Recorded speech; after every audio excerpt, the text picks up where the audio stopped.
इस लेक्चर में हम लोग व्यक्तित्व और पर्सनैलिटी के बारे में पढ़ेंगे। व्यक्तित्व या पर्सनैलिटी। देखिए, पर्सनैलिटी लैटिन भाषा के पर्सोना से बना है, जिसका अर्थ है बाहरी आवरण या नकली चेहरा या नकाब या मास्क। प्राचीन समय में बाह्य रूप रेखा के आधार पर व्यक्तित्व परिभाषित किया जाता था, लेकिन आज परिभाषा बदल चुकी है। वर्तमान समय में बाह्य व आंतरिक गुणों के समावेशन को व्यक्तित्व कहा गया है। क्या कहा गया है? व्यक्तित्व कहा गया है। लेकिन आज परिभाषा बदल चुकी है। वर्तमान समय में बाह्य व आंतरिक गुणों के समावेशन को व्यक्तित्व कहा गया है।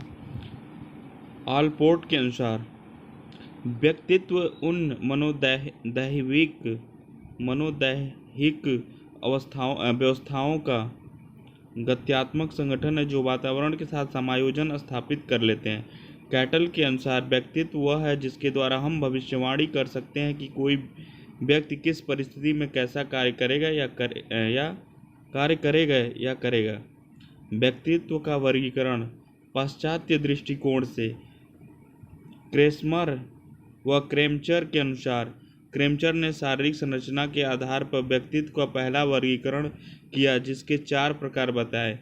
स्थूल, देखिए क्रेस्मर और क्रेमचर के अनुसार याद रखिएगा 4 अवस्थाएं बताएं कौन कौन।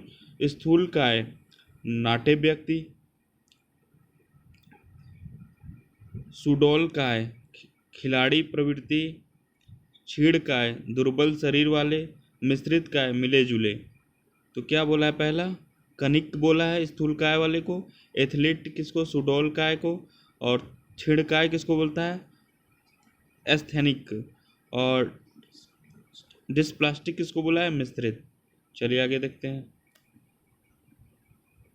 शारीरिक संरचना के आधार पर दूसरा वर्गीकरण सेल्डन ने किया। सेल्डन के आधार पर किया गया था। गोलाकार एडोमॉर्फिक यानी शारीरिक संतुलन, शारीरिक स्वास्थ्य फुर्तीला होता है। आयताकार मिसोमॉर्फिक शोभा प्रिय क्रोधी स्पष्ट हिष्ट पुष्ट होते हैं। लंबाकार एक्टोमॉर्फिक शक्तिहीन होते हैं। स्वभाव के आधार पर सेल्डन द्वारा स्वभाव का वर्गीकरण किया गया है।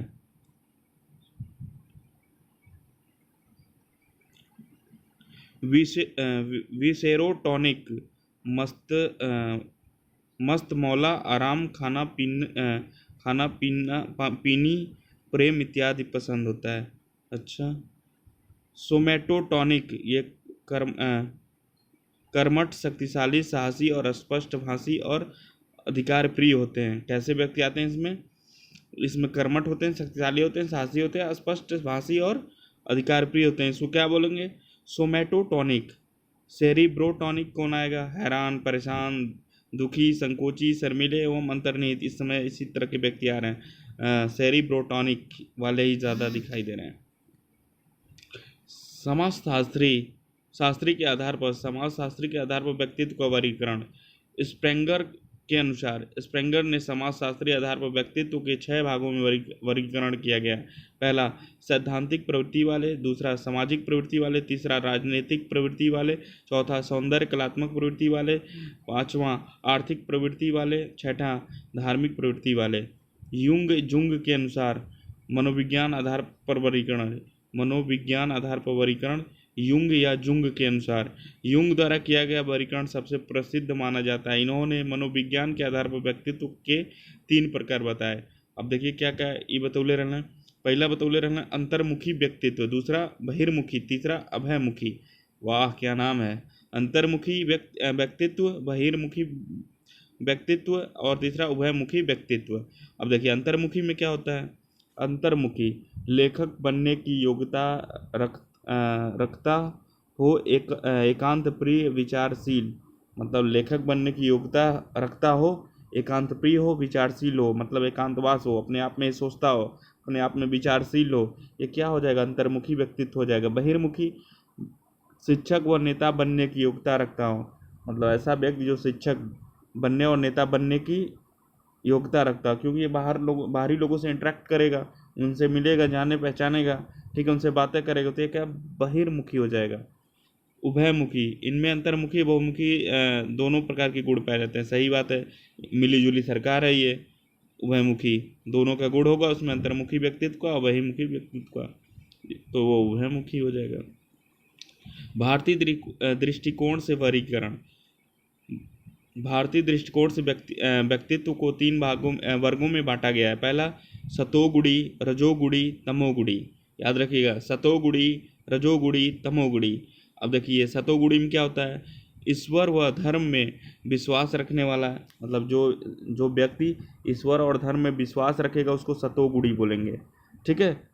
रजोगुणी, रज मतलब होता है कर्म, कर्म में विश्वास रखने वाले को रजोगुणी बोलेंगे। तमोगुणी, सुख प्राप्ति है या विलासी प्रवृत्ति वाला, मतलब विलासी प्रवृत्ति वाला अगर व्यक्ति है या सुख प्राप्ति करना चाह रहा है, मतलब करने वाला है, तो क्या हो जाएगा, तमोगुणी हो जाएगा।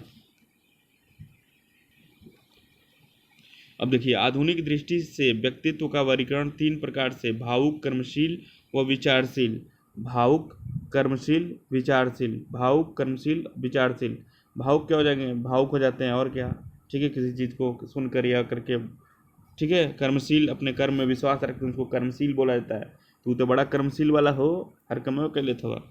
विचारशील, हर कार्य को विचार करने वाला, हर कार्य को विचार करने वाला। ठीक है, किसी भी कार्य को करने से पहले वो विचार करेगा फिर कार्य करेगा, तो विचारशील हो जाएगा। नोट, संवेगीय रूप से स्थिरता वाले व्यक्ति का उचित व्यक्तित्व होता है। संवेगीय रूप से स्थिरता वाले व्यक्ति का उचित व्यक्तित्व होता है।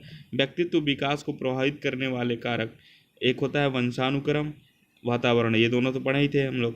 वंशानुक्रम, वातावरण, शारीरिक संरचना का प्रभाव, मानसिक योग्यता का प्रभाव, विशिष्ट रुचि का प्रभाव, सांस्कृतिक वातावरण, परिवार व विद्यालयी वातावरण।